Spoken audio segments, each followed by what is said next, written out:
إن الحمد لله نحمده ونستعينه ونستغفره ونعوذ بالله من شرور أنفسنا وسيئات أعمالنا من يهده الله فلا مضل له ومن يضلل فلا هادي له وأشهد أن لا إله إلا الله وحده لا شريك له وأشهد أن محمدا عبده ورسوله أما بعد فإن أصدق الحديث كتاب الله وأحسن الهدي هدي محمد وشر الأمور محدثاتها وكل محدثة بدعة وكل بدعة ضلالة وكل ضلالة في النار أعوذ بالله من الشيطان الرجيم إنما المؤمنون إخوة وعن أبي هريرة رضي الله عنه قال قال رسول الله صلى الله عليه وسلم حق المسلم على المسلم 6 قيل وما هن يا رسول الله قال إذا لقيته فسلم عليه وإذا دعاك فأجبه وإذا استنصحك فانصح له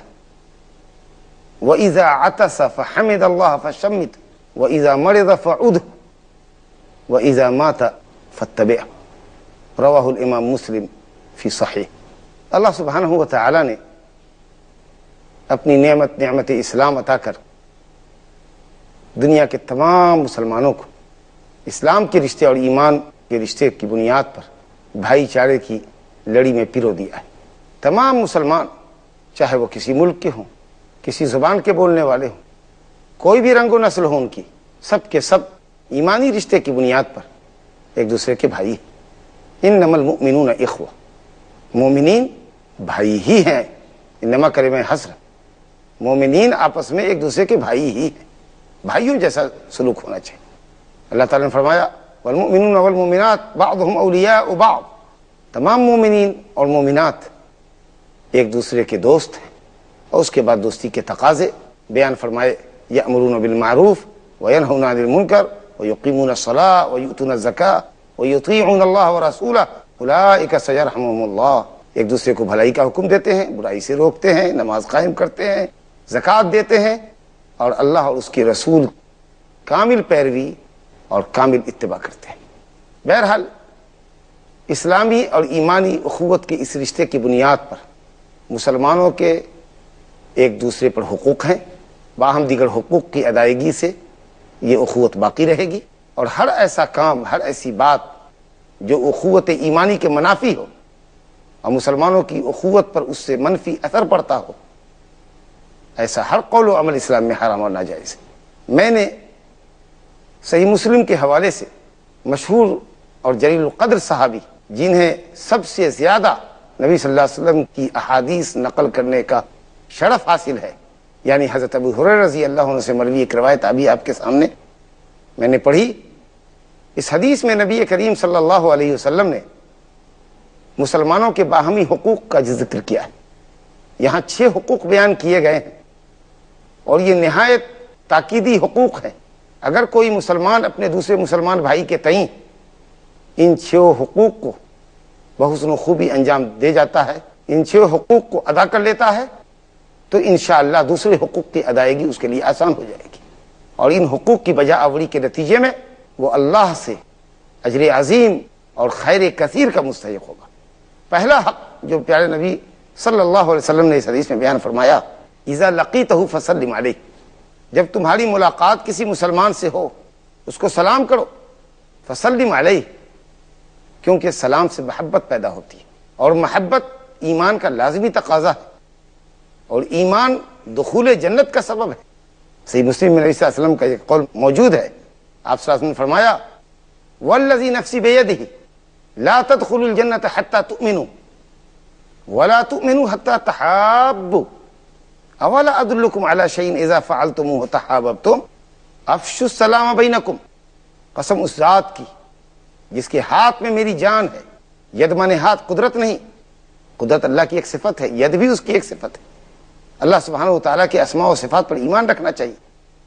کسی طرح کی کوئی تعویل جائز نہیں، نہیں مانے کا انکار درست ہے، اور نہیں اللہ رب العالمین اپنی کسی صفت میں کسی مخلوق کے مشابہ۔ اللہ کے لیے ید ہے، ایسا ید جیسا کہ اس کی شان کو زیبا ہے۔ تو قسم اس ذات کی جس کے ہاتھ میں محمد صلی اللہ علیہ وسلم کی جان، تم جنت میں داخل نہیں ہو سکتے جب تک کہ ایمان نہ لے آؤ، مومن نہ بنو، اور تم مومن نہیں بن سکتے جب تک کہ تم ایک دوسرے سے محبت نہ کرو۔ گویا محبت ایمان کا لازمی تقاضا، اور ایمان جنت میں داخل ہونے کا لازمی سبب۔ نبی صلی اللہ علیہ وسلم فرما رہے ہیں اولا ادلکم علی شیء اذا فعلتموہ تحاببتم، کیا میں تم کو کوئی ایک ایسی چیز نہ بتاؤں کہ تم اگر اسے کرنے لگو تو آپس میں محبت پیدا ہو جائے؟ صحابہ نے کہا ہوگا یقیناً ضرور بتائیے، سبب محبت ضرور بتائیے۔ تو آپ نے فرمایا افشوا السلام بینکم، آپس میں سلام کو رواج دو، سلام کو پھیلاؤ، ایک دوسرے پر سلام کرو۔ نبی کریم صلی اللہ علیہ وسلم سے پوچھا گیا، صحیحین کی روایت ہے، ای الاسلام خیر، نبی صلی اللہ علیہ وسلم سے پوچھا گیا کہ اسلام کی کون سی ادا بہتر، اسلام کی پسندیدہ خصلتیں اور خوبیاں کیا ہیں؟ تو آپ نے فرمایا ان تطعم الطعام وتقرأ السلام علی من عرفت ومن لم تعرف، لوگوں کو کھانا کھلاؤ اور سلام ہر اس شخص کو کرو جس کو تم جانتے ہو یا جس کو نہیں جانتے، یعنی مسلمان اگر شناسہ ہے تو بھی سلام کرو، اجنبی ہے تو بھی سلام کرو۔ شناسہ سے سلام کرنے سے محبت اور بڑھے گی، اور اجنبی سے سلام کرنے سے نئی محبت پیدا ہوگی۔ یہ سلام اللہ رب العالمین کے پسندیدہ دین، دین اسلام کی عظیم محاسن میں سے ایک اور عظیم خوبیوں میں سے ایک اہم خوبی ہے۔ جب دو مسلمان آپس میں ملتے ہیں، ایک دوسرے پر سلام کرتے ہیں، تو گویا وہ ایک دوسرے کو شرور و فتن سے محفوظ رہنے کی دعا دیتے ہیں، خیر و برکت کی دعا دیتے ہیں، اللہ کی رحمت اور برکت کی دعا دیتے ہیں۔ رحمت اور برکت ہر خیر کو کھینچ کر لانے کا ذریعہ ہے۔ گویا تم اللہ تعالیٰ کی طرف سے ہر شر اور ہر فتنے میں محفوظ رہو، اور ہر خیر تم کو اللہ نصیب فرمائے، اس کی رحمت کے مستحق رہو۔ اور پھر ان کلمات کے ساتھ جب آدمی محبت کے ساتھ حشاش بشاش طلاقت وجہ خندہ پیشانی سے ملتا ہے اور ایک دوسرے کی خبر و خیریت پوچھتا ہے، تو اور بھی وحشت ختم ہو کر انس اور محبت اور مودت مسلمانوں کے درمیان قائم ہوتی ہے۔ اگر کوئی شخص سلام کرے آپ کو تو آپ اس سے عمدہ جواب دیں، یعنی اگر وہ السلام علیکم کہے تو آپ وعلیکم السلام ورحمۃ اللہ کہیں، اگر وہ السلام علیکم ورحمۃ اللہ کہے تو آپ وبرکاتہ کی اضافے کے ساتھ جواب، اور اگر کوئی السلام علیکم ورحمۃ اللہ وبرکاتہ کہے تو جواب میں آپ بھی وعلیکم السلام ورحمۃ اللہ وبرکاتہ کہیں۔ جواب دینے میں کوئی بخل نہ کرے، مگر اس کے آگے وہ مغفرتہ و رضوانہ جیسے جملے ثابت نہیں ہیں۔ مسلم کے سلام کا جواب دینا اس سینٹینس سے جتنا اس نے کہا ہے یہ ضروری ہے، اور بہتر یہ ہے کہ آپ عمدگی کے ساتھ اضافے کے ساتھ جواب دیں۔ اللہ سبحانہ و تعالی سورہ نساء آیت نمبر 86 میں فرماتے ہیں وَإِذَا حُيِّيتُم بِتَحِيَّةٍ فَحَيُّوا بِأَحْسَنَ مِنْهَا أَوْ رُدُّوهَا إِنَّ اللَّهَ كَانَ عَلَى كُلِّ شَيْءٍ حَسِيبًا، اگر تم پر سلام کیا جائے، کوئی مبارکبادی کے کلمات کہے تو فَحَيُّوا بِأَحْسَنَ مِنْهَا، تو اس کے کہے ہوئے کلمات سے احسن، عمدہ، زیادہ اچھے کلمات تم کہو، ورنہ جو کلمے اس نے کہے ہیں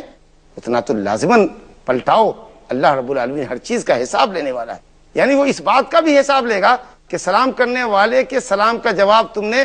اگر عمدگی سے نہیں دیا تو کیا ان جملوں کو بھی تم نے نہیں لوٹایا، یا ان جملوں کو تم نے کیوں نہیں لوٹایا جتنا جملہ اس نے کہا تھا۔ اللہ اکبر، ان اللہ کان علی کل شیء حسیبا، اس بات پر بھی وہ ہمارا حساب لے گا۔ اور بہتر انسان وہ ہے جو سلام میں پہل کرے۔ الحمدللہ سلام کرنے کا پورا ضابطہ اسلام میں موجود ہے، جس میں کبر و نخوت انسان کے دل سے نکل جائے، جس میں بڑے کی بڑائی محفوظ رہ جائے۔ فرمایا کہ سوار کو چاہیے کہ پاپیادک پر سلام کرے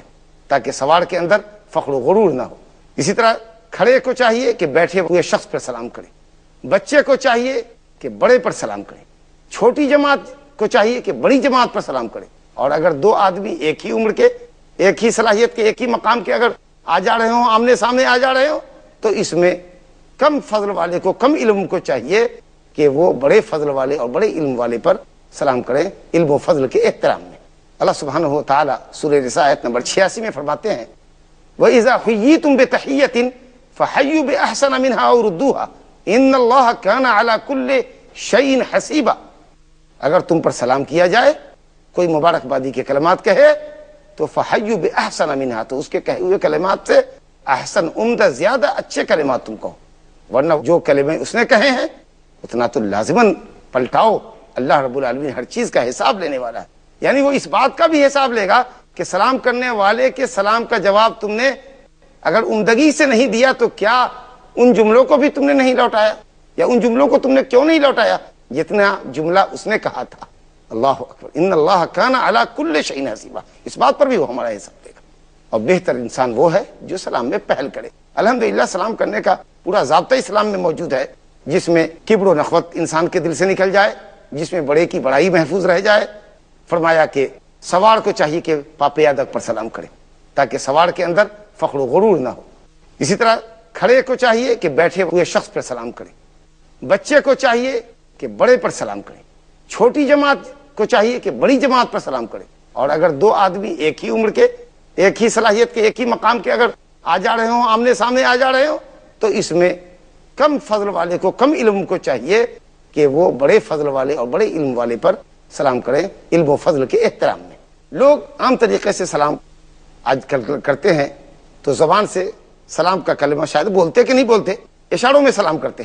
اشارے سے سلام کرنا اسلام میں منع ہے، الا یہ کہ آدمی مسلم علیہ جس پہ آپ سلام کر رہے ہیں یا جس کو سلام کہہ رہے ہیں وہ بہرا ہے، نہیں سن سکتا، یا بہت دور ہے جہاں تک آپ اپنی آواز پہنچا نہیں سکتے، تو آپ زبان سے بھی السلام علیکم ورحمۃ اللہ وبرکاتہ یا السلام علیکم جو کہہ سکتے ہیں آپ کہیے، اور پھر اشارہ کیجیے تاکہ مسلم علیہ آپ کے سامنے والے کو سمجھ میں آئے کہ آپ سلام کہہ رہے ہیں۔ سلام ایک مرتبہ کافی ہے۔ سلام استئذان، کسی کے گھر جانا ہو، اجازت لینا ہے، سلام کرنا ہے، تو ایسی صورت میں 3 مرتبہ اجازت، 3 مرتبہ سلام ہے۔ اگر جواب گھر سے نہ ملے واپس آ جائیے، ٹھٹک کے دروازے پہ کھڑے مت ہوئیے۔ سلام استئذان 3 مرتبہ ہے۔ سلام تحیہ جو ملاقات کے وقت ایک دوسرے سے کرتے وہ صرف 1 مرتبہ کافی ہے، الا یہ کہ آپ کو یہ احساس ہو کہ شاید مسلم علیہ نے آپ کے سامنے والے شخص نے جس کو آپ نے سلام کیا کسی کام میں مشغول ہونے کے سبب آپ کا سلام نہیں سنا، تو آپ اس کو دوبارہ بھی کر سکتے ہیں، لیکن عام طریقے سے 1 مرتبہ سلام کافی ہوگا۔ دوسرا حق جو اس حدیث کے اندر بیان کیا گیا ہے وہ یہ ہے کہ وَإِذَا دَعَاكَ فَأَجِبْهُ،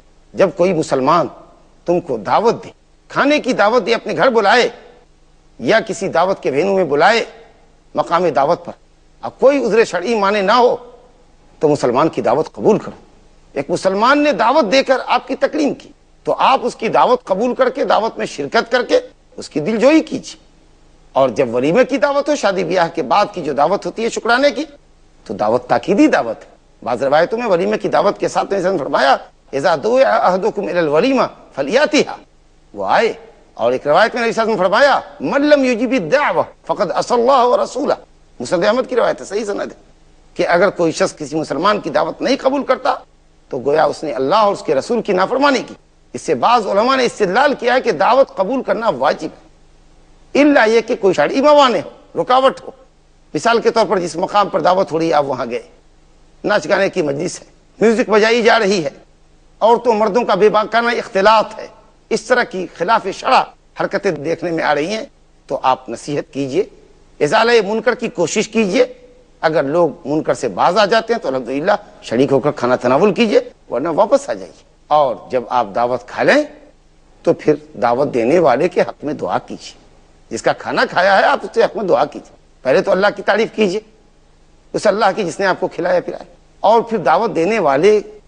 کے حق میں دعا دیجیے، اللہم اغفر لہم وارحمہم وبارک لہم فیما رزقتہم، صحیح مسلم کی روایت ہے، یا اللہم اطعم من اطعمنا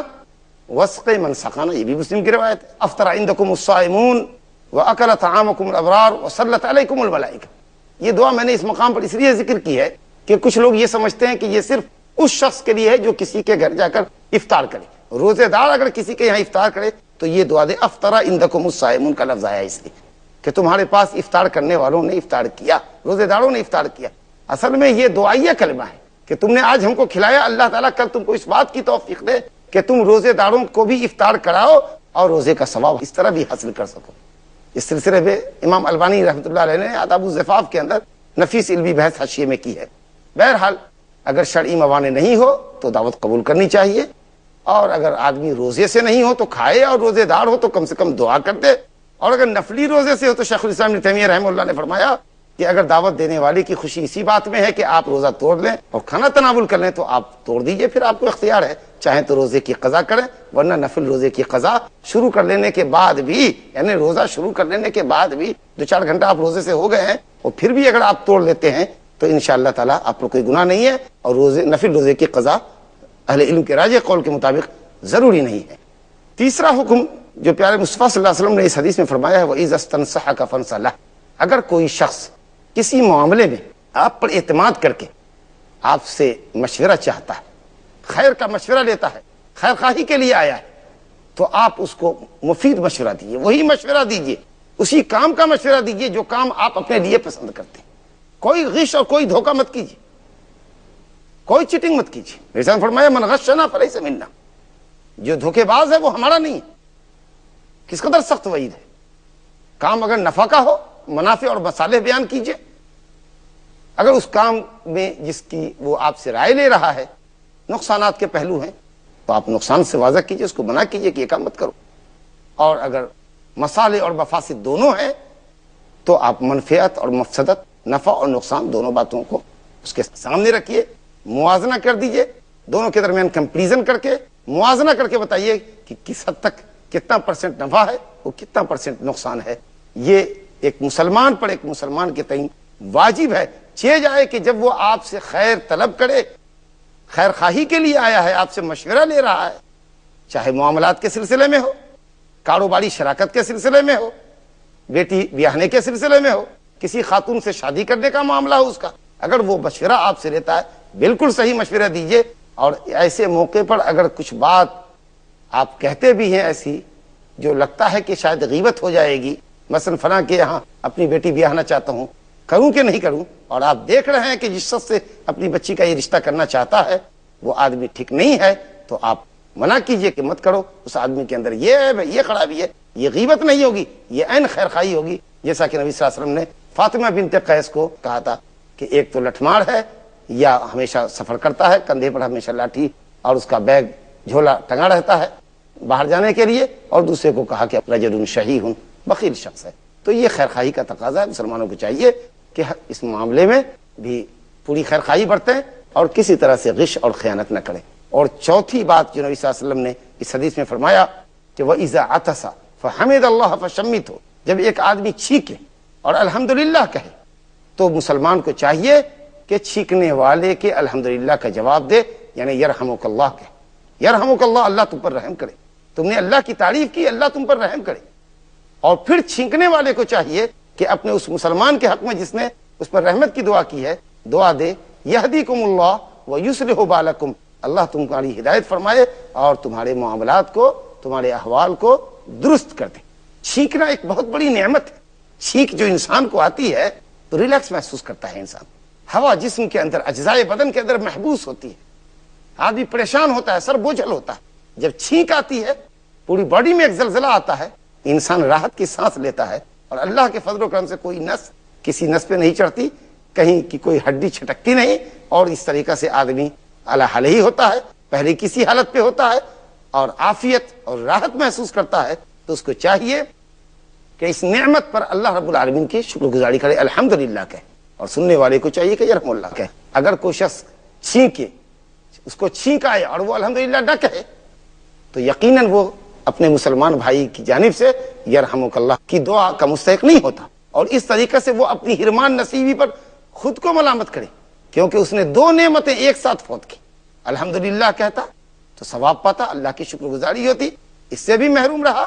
اور پھر مسلمان کی دعا جو یرحمک اللہ کی شکل میں اس کو ملتی، اس سے بھی محروم رہا۔ پانچویں چیز جو مصطفیٰ صلی اللہ علیہ وسلم نے اس حدیث میں فرمائی ہے کہ وَإِذَا مَرِضَ فَعُودْهُ، ایک مسلمان کا حق دوسرے مسلمان پر یہ ہے کہ جب کوئی بھائی مسلمان بیمار ہو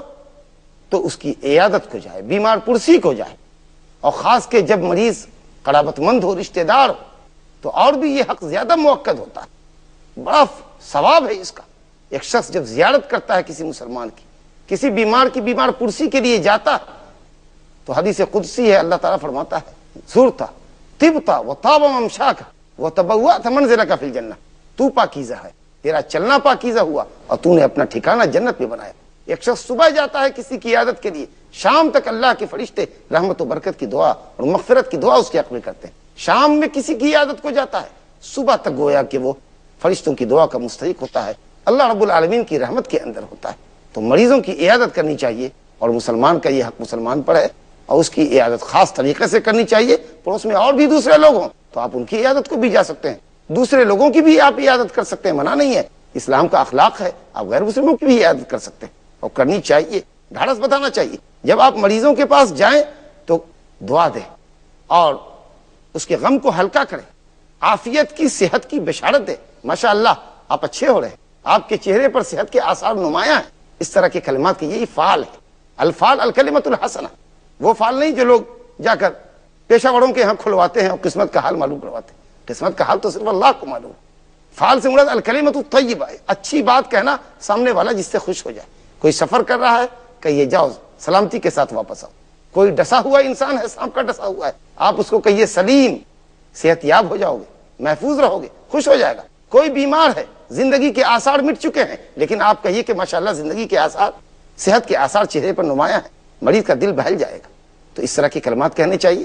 خیر کی وصیت کرنی چاہیے، توبہ اور اللہ کی طرف رجوع کرنے کی تلقین کرنی چاہیے، وصیت نفع بخش وصیت کرنے کی تلقین کرنی چاہیے، ظلم اور زیادتی سے منع کرنا چاہیے کہ مرتے وقت دنیا سے رخصتی کا شاید یہ وقت ہو، کوئی ایسی وصیت نہ کرو جس میں کسی حقدار کو تم حق سے محروم کر رہے ہیں۔ کلمہ پڑھنے کی تلقین کرنی چاہیے، اور زیادہ دیر تک مریض کے پاس بیٹھنا نہیں چاہیے الا یہ کہ مریض کا دل بہلتا ہو اور آپ کی بار بار زیارت سے اور عیادت سے مریض کی طبیعت بہلتی ہو۔ لکل مقام مقال کے تحت ہر جگہ کے لیے، ہر موقع کے لیے الگ الگ معاملہ ہوتا ہے، آپ زیادہ دیر تک بیٹھ بھی سکتے ہیں اور بار بار اس کی عیادت کو بھی جا سکتے ہیں۔ اور چھٹا اور آخری حق جو اس حدیث کے اندر بیان کیا گیا، جو ایک مسلمان کا اس کی زندگی سے چل چلاؤ کے وقت، رخصتی کے وقت، موت کے بعد آخری حق ہے کہ جب کوئی مسلمان مر جائے تو اس کے جنازے میں جاؤ اور اس طریقے سے جنازہ پڑھ دو، دفن تک شریک رہو، مٹی دے کر دعائے استقامت کر کے کہ ابھی وہ قبر میں منکر نکیر کے سوالات کے جواب سے گزرے گا، اللہ اس کو ثابت قدم رکھے، یہ دعا کر کے وہاں سے لوٹو تو 2 قیرات پاؤ گے۔ اگر کوئی صرف جنازہ پڑھ کے لوٹتا ہے تو 1 قیرات، اور دفن کر کے لوٹتا ہے تو 2 قیرات۔ قیرات تو بہت چھوٹا وزن ہے، لیکن اللہ رب العالمین اس قیرات کو جبل عظیم، بڑے پہاڑ کی شکل میں تبدیل کر دے گا قیامت کے دن۔ اس طریقہ سے ایک آدمی کسی مسلمان کے جنازے میں جا کر اس مرنے والے کے ساتھ حق ادا کرتا ہے، اللہ کا حق ادا کرتا ہے، کیونکہ یہ جنازہ صلاۃ جنازہ ہے، ثواب کا مستحق ہوتا ہے، عبادت ہے۔ جنازے کی شرکت اللہ کا حق ادا کر رہی ہے، جنازے کی شرکت سے اس مردے کا حق ادا ہوتا ہے، اور جنازے کی شرکت سے اس میت کے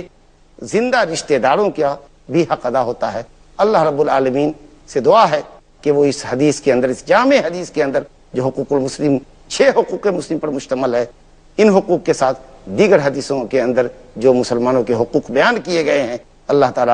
ہم مسلمانوں کو ایک دوسرے کے تئیں حقوق کو بحسن و خوبی انجام دینے کی توفیق عطا فرمائے اور اسلامی اخوت کو مضبوط سے مضبوط تر فرمائے۔ انہ تعالی رؤوف الرحیم، وصلی اللہم وسلم علی عبدک ورسولک نبینا محمد وعلی آلہ وصحبہ اجمعین، والحمد للہ رب العالمین۔ السلام علیکم ورحمۃ اللہ۔